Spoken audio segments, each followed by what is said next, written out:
पहलगाममधल्या व्यापाराचं लय प्रेम उतूच चाललंय पाकिस्तानी क्रिकेटर्सवरती. पाकिस्तानी क्रिकेटर बाबर आझम याचा फोटो असलेला टी-शर्ट पहलगाममध्ये विकायला होता. एवढंच नव्हे मित्रांनो, त्याचा फोटो फ्रेम देखील तिथं विकायला होता. फोटो फ्रेम टी-शर्ट या पाकिस्तानी क्रिकेटर्सचे विकायला ठेवलेले आहेत. पहलगामसारख्या एरियामध्ये जिथं वर्षापूर्वी आपल्या लोकांची हत्या झाली, आपले लोकं तळमळून मेले, आपल्या लोकांचे संसार उद्ध्वस्त झाले, आमच्या आया-बहिणी त्यांचं कुंकू उद्ध्वस्त केलं त्या लोकांनी. त्या लोकांचे फोटो म्हणजेच त्या देशातल्या लोकांचे फोटो आपल्या देशामध्ये ठेवणं, त्या पेहलगाममध्ये ठेवणं, आम्हाला हे समजत नाही. यांची लॉयल्टी त्यांच्याप्रती जास्त आहे का आमच्याप्रती? आमच्या विराट कोहलीचा ठेवा, आमच्या लोकांचा ठेवा, पण त्यांनी नाही ठेवलं. त्यांनी ठेवलं कुणाचं? तर त्या पाकिस्तानी बाबर आझमचं. आपल्याला हे समजत नाहीये, की भारतामध्ये असे कोण लोकं आहेत, की जे हे टी-शर्ट विकत घेतात आहे, हे फोटो फ्रेम असलेल्या गोष्टी विकत घेतात आहे. यांना आयडियल मानतात ते. यांचे फोटो विकत घेणारा कोण आहे? कारण यांना ज्यावेळेस पण लोकं बघतात, त्यावेळेस तळपायाची आग मस्तकाला जाते. क्रिकेटमध्ये पण यांना बघितल्यावरती असं घाण वाटतं, की ह्याची वृत्ती एवढी खालावलेली आहे. ज्यावेळेस पहलगाम हल्ला झाला होता, त्यावेळेस यांनी स्टोऱ्या टाकल्या. फेक नरेटिव्ह आहे. काही पण आमच्यावरती आरोप करतात आहे, असं हे बोलले. पाकिस्तानामधनं ते हरामखोर आले आपल्या देशामध्ये येऊन त्यांनी आपल्या लोकांना मारलं. अक्षरशः आमच्या आया-बहिणी विधवा झाल्या. तबाही मचवली. अक्षरशः कुटुंबांना कुटुंब अजूनही त्या धक्क्यातनं सावरलेलं नाहीयेत. वर्ष झालं नाही आणि हे तुम्ही असे वागता.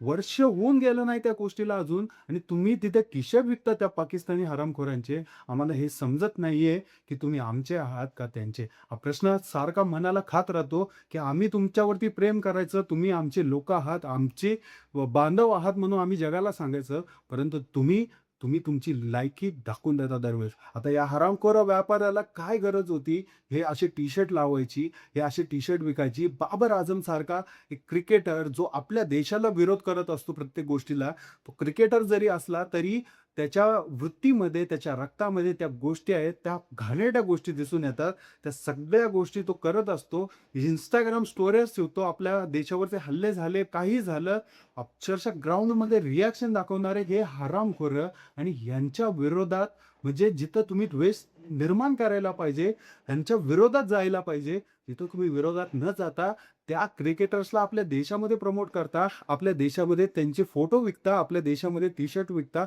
अरे लाज वाटली पाहिजे थोडी तरी. एक तो दिवस आठवा त्या दिवशी ज्यावेळेस आमच्या आया-बहिणी कुटुंबासोबत त्या एरियामध्ये आल्या होत्या, पहलगाममध्ये तुमच्या खुशीमध्ये आल्या होत्या. तुमच्यावरती विश्वास तेवढा होता त्यांना. तिथं आल्या, तिथं पर्यटन बघायला आल्या होत्या. आपली संस्कृती दाखवायचं तुमचं काम होतं. परंतु त्यांना संस्कृती न दिसता इथं विकृती दिसली. मानवतेचा घात झाला. या हरामखोरांनी नामर्दांनी अटॅक केला. या नामर्द हिजड्यांना हे समजलं नाही त्यावेळेस, की आया-बहिणींचे कुंकू उद्ध्वस्त करतोय आपण. हे आतंकवादी आहेत, हे अतिरेकी आहेत, हे मुजाहिद आहेत. यांची लायकी अक्षरशः त्या डुकराप्रमाणे आहे. यांना थोडी तरी त्या देवाने पण अक्कल दिलेली नाहीये.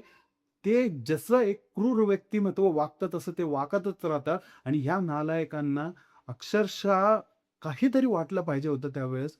हे आले, हल्ले केले, मारले, मारून टाकले.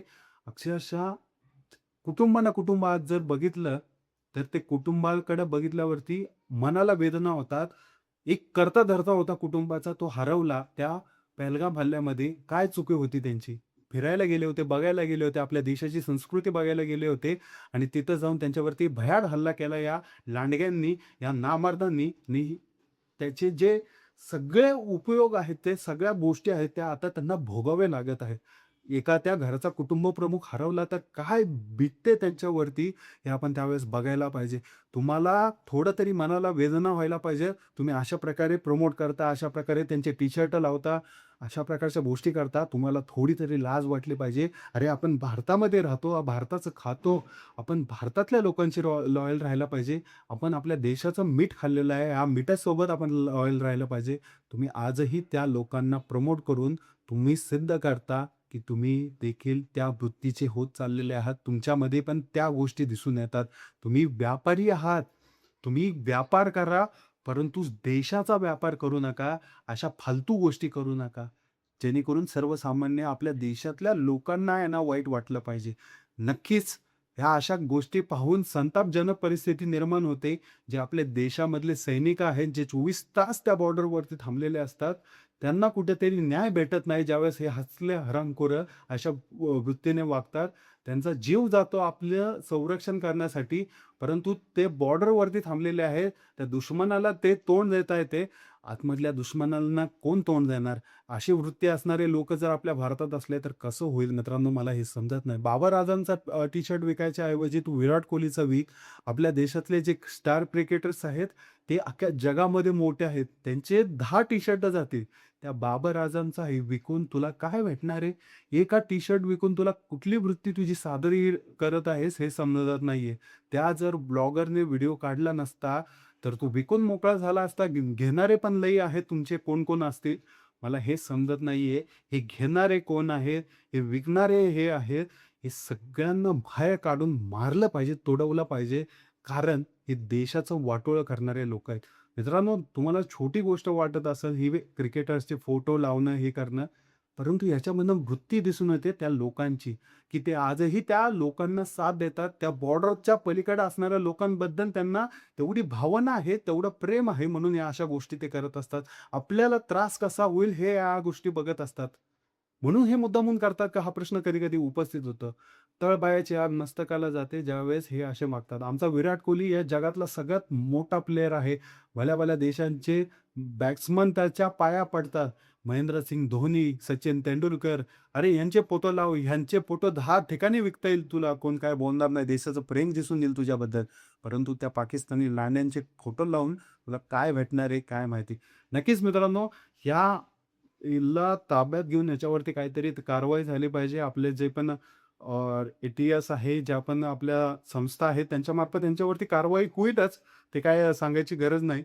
परंतु आपल्या देशामध्ये हे अशी नफरत पसरवणारे लोकं आहेत आणि आपल्याला वाईट वाटेल असं काहीतरी करणारे देखील लोकं आहेत. याचं दुःख आपल्याला आहे. नक्कीच मित्रांनो, भेटूया पुढच्या व्हिडिओमध्ये. जर व्हिडिओ आवडला असेल तर लाईक करा, सबस्क्राईब करा. जय हिंद, जय महाराष्ट्र.